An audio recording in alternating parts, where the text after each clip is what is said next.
السلام عليكم. ninkan oo lagu magacaabo James Wood waa jilaa Sahyuuni mujrim Amerikaan ah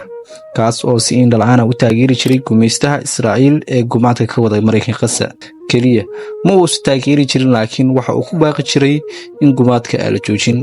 xabad joojin maya afin iyo dambi dhaaf maya halalaya dhamaantood hadalladaas iyo kuwa kale oo xanaf iyo xumaan ka buuxda ayuu mar walba ku baaqi jiray laakiin asaga maxaa ku dhacay maanta arrintan oo faahfaahsan ayaan muuqaalkeena uga hadli doonaa ugu horeyntii soo dhawaada saaxiibayaal maalmihii yaraa ee la soo dhaafay dab xooggan ayaa ka kacay Mareykanka gaar ahaan Los Angeles dabkan ayaa ilaa iyo hadda la xakameyn laayahay waxa uu gubay kumanaan guryo ah oo ay ku jiraan guryaha jilayaasha Hollywoodka waxaana kamid ahaa jilayaashaas guryahoodii ay ku basbeereen dabka James Wood ninkan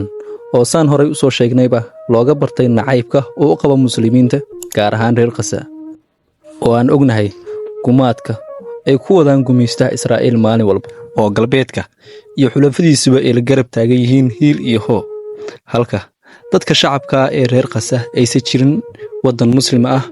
oo galaas biyaa gaarsiiyay ninkan ayaa oohinta cisho waayay asagoo waraysi siinaya CNN haddaba tan waxaan ku tilmaami karnaa cawaaqib xumada u dambaysa mujrim walba oo murqis bada. Wassalaamu calaykum.